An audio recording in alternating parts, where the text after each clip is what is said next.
कि जब भारत आजाद हुआ तो इस देश की जनसंख्या थी 30 करोड़ और देवता थे 33 करोड़, यानी 3 करोड़ देवता और ज्यादा थे, तब भी यह देश गुलाम था। अरे इतने देवी देवता थे, तब तो दुनिया में सबसे बड़ा देश भारत होना चाहिए था। सारी फैक्ट्री, सारी मोबाइल, सारी कंपनी और सब कुछ भारत में होनी चाहिए थी, और आप सबसे पिछड़े देश क्यों हो? पाथर पूजे हरि मिले तो मैं पूजू पहाड़, ताते ये चाकी भली पीस खाए संसार। अरे इंदौर राह न पाई, हिंदुन की हिंदुआई देखी, तुर्कन की तुर्काई, अरे इंदौर राह न पाई। ये कहना उस समय कबीर के लिए आसान था क्या? लेकिन आज कबीर होते तो कबीर के घर पे बुलडोजर चल गया होता, यूएपीए एनएसएल लग गया होता कि नहीं? क्या लिखा उस कबीर ने? मोह को कहां ढूंढे रे बंदे, मैं तो तेरे पास में, ना मैं मंदिर ना मैं मस्जिद ना काबे कैलाश में, ना मैं जप में ना मैं तप में ना मैं व्रत उपवास में, खोजी हो तो तुरते मिलियो पल भर की तलाश में। कहे कबीर सुनो भाई साधो, सब श्वासों की श्वास में। इस मंदिर मस्जिद की लड़ाई को तो बहुत पहले ठोकर मार चुके थे। उस कबीर को बाबा साहब ने अपना गुरु बनाया था। ये बात कही थी ना कबीर साहब ने, मैं कहता आंखन की देखी, तू कहता कागज की लेखी, मेरा तेरा मनवा कैसे एक होई रे। मैं हिंदी पढ़ाता हूं, घर जाकर बच्चों को टेलीविजन बंद करके उन नेताओं के भाषण को बंद मत दिखाइएगा जो कहते हैं 80% हिंदुओं खतरे में हो, चलो मस्जिद पर हमला करने जाना है। उनसे रोक कर कहिए कि ये हिंदू युवा वाहिनी, ये बजरंग दल, हिंदू रक्षा दल, तमाम हिंदूवादी संगठन जब धर्म खतरे में बताते हैं तो सड़क पर आ जाते हैं। हमारे विद्यालय, हमारे स्कूल, हमारी शिक्षा, हमारी नौकरी, और कोरोना में लाखों लाख लोग मर गए, तब उन्हें बचाने सड़क पर क्यों नहीं आए? ये केवल दंगा कराने के लिए सड़क पर आते हैं और कहते हैं कि हम हिंदू हैं। हम हिंदू होते तो बताओ दलितों को मंदिर में क्यों नहीं जाने दिया? सुनीता देवी उत्तराखंड में एक महिला खाना बनाकर स्कूल के बच्चों को खिलाती थी। सवर्ण बच्चों ने कहा कि ये दलित है, इनके हाथ से खाना नहीं खाएंगे, तब हिंदू धर्म खतरे में क्यों नहीं आया? राजस्थान का एक नौजवान जितेंद्र मेघवाल, उसकी गलती केवल ये थी कि मूंछ रख लिया था, दलित था, उसको जान से मार दिया, तब हिंदू धर्म खतरे में क्यों नहीं आया? इस देश में, इसी प्रदेश में ओबीसी लोगों, अब ध्यान से सुनो, आपको बता रहा हूं, यहां एक जमाने में मुख्यमंत्री थे राम नरेश यादव। यादव जी लोगों को भी लगता है कि हम तो, हमारे भी एक भगवान है। मैं उनके खिलाफ भी बहुत नहीं बोलूंगा, नहीं तो सबसे ज्यादा मेरे खिलाफ वही हो जाएंगे। मुझसे सब कहते हैं कि ये यादव थोड़ा ही अम्बेडकरवादी हो गया है। मैं कहता हूं कि देखो, मुझे पढ़ने का मौका मिला, मेरे हाथ से कुदाल फावड़ा छीनकर मेरे परिवार वालों ने भारत के संविधान मंडल कमीशन ने किताब और कलम पकड़ाई। मुझे समझ में आ गया कि फूले, अम्बेडकर, पेरियार हमारे हैं। जिस दिन तुम्हें भी पढ़ने का मौका मिल जाएगा, तुम भी समझ जाओगे कि अम्बेडकर उनके नहीं, हम सबके हैं। फूले हमारे हैं, पेरियार हमारे हैं। केवल इतना ही है, हमारे यहाँ तो भगवानों की भी जाति बता दी। इसी प्रदेश का मुख्यमंत्री बोलता है ना, नाम नहीं लूंगा नहीं तो बुलडोजर, इशारे में समझिए।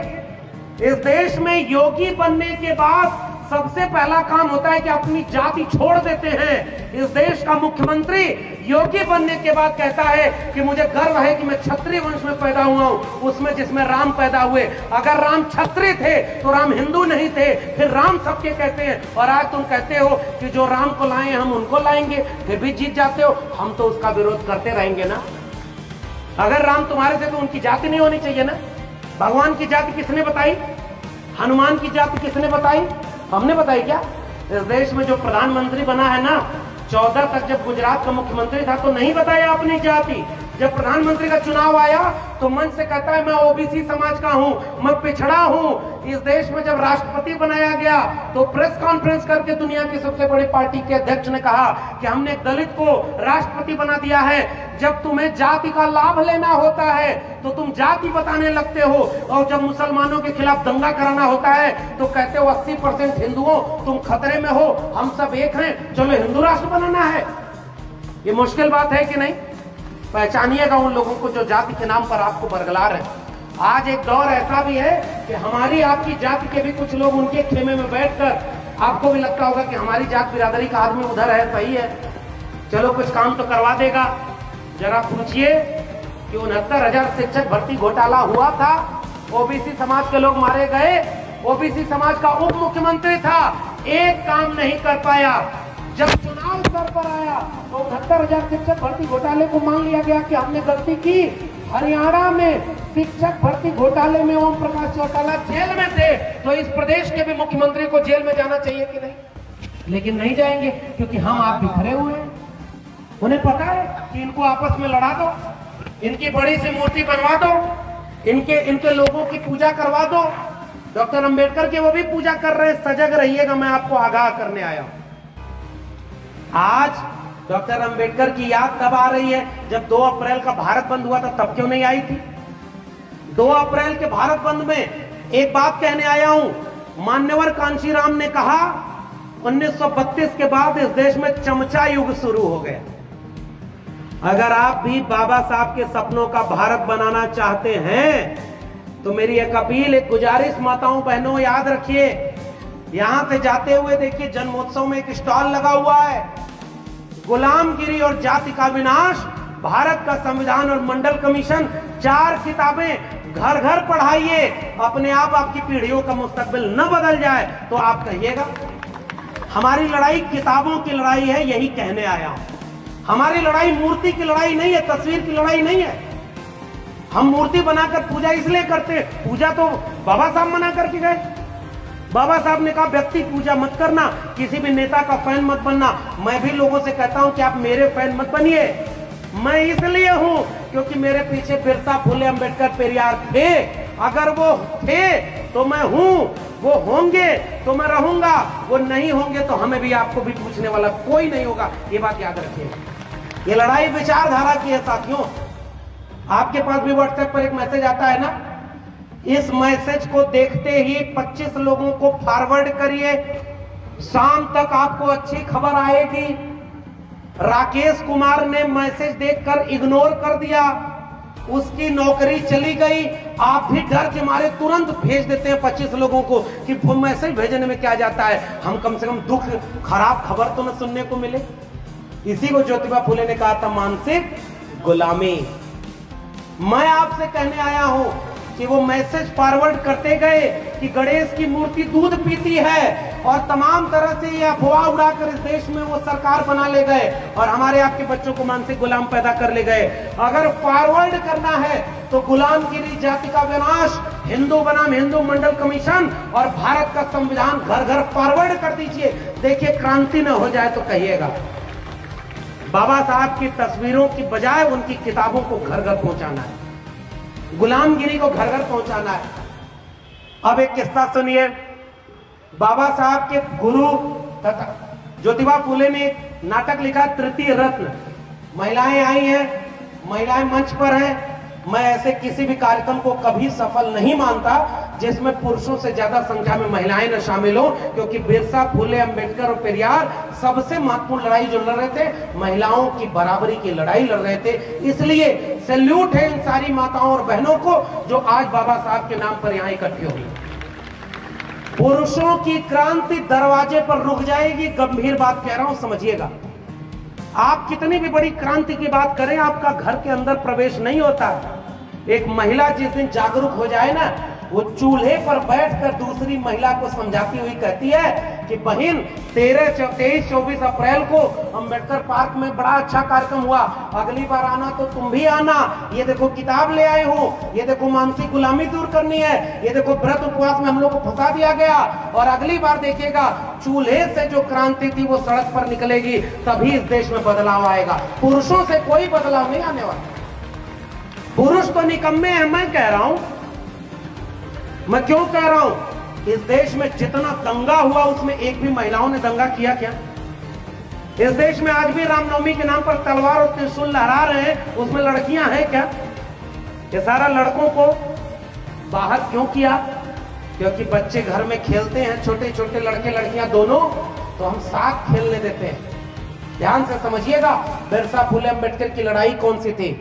जैसे ही लड़कियां बड़ी हुई, लड़का बड़ा हुआ, लड़के को बाहर छूट दे दी, वो बाहर घूम रहा है 12 बजे रात तक, और लड़की को घर के भीतर कैद कर दिया।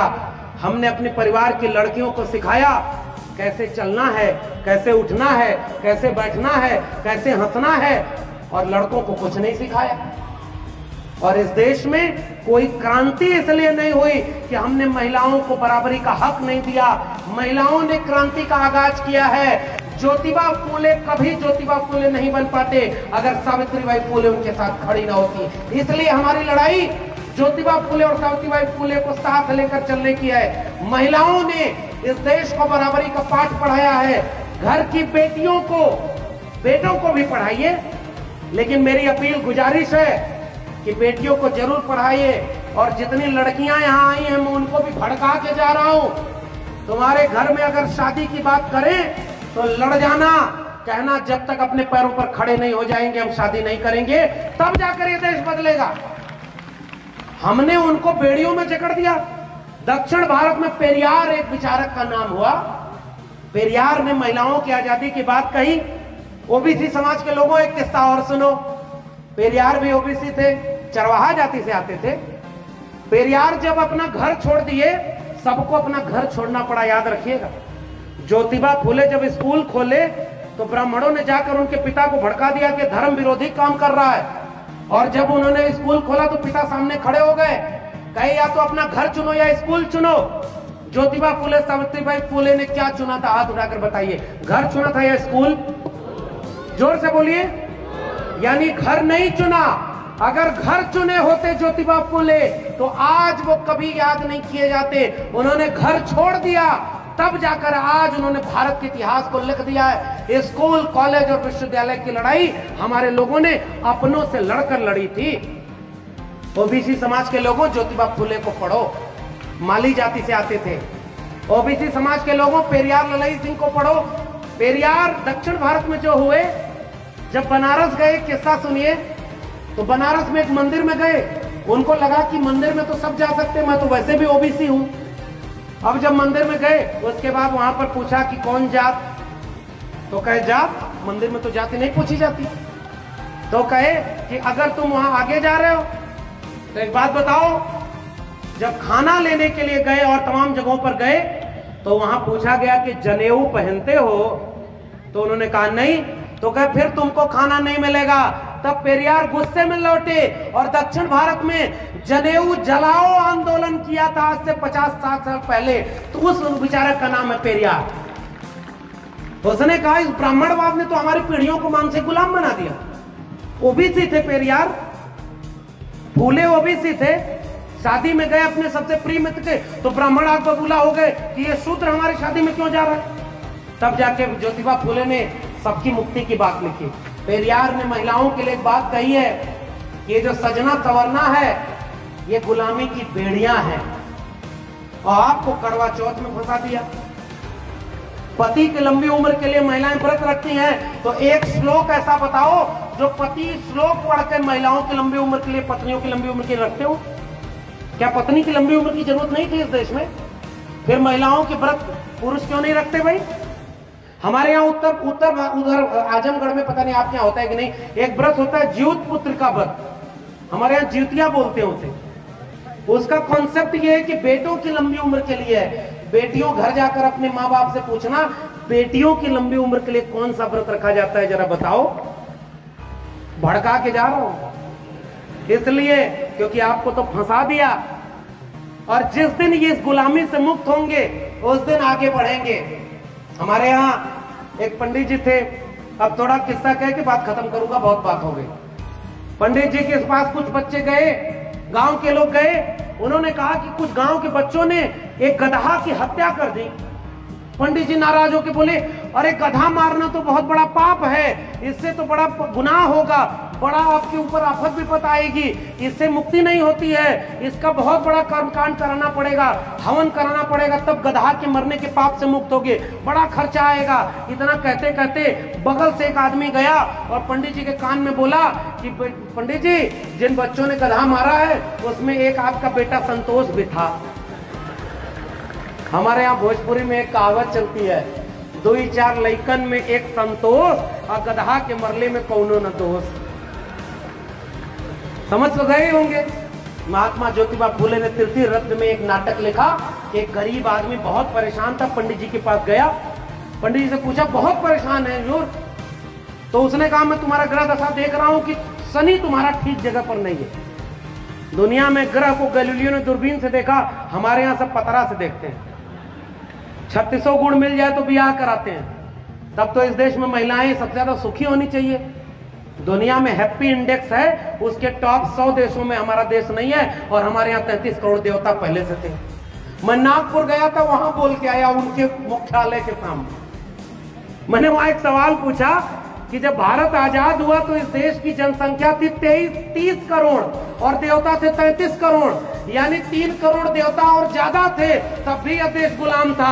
अरे इतने देवी देवता थे, तब तो दुनिया में सबसे बड़ा देश भारत होना चाहिए था। सारी फैक्ट्री, सारी मोबाइल, सारी कंपनी और सब कुछ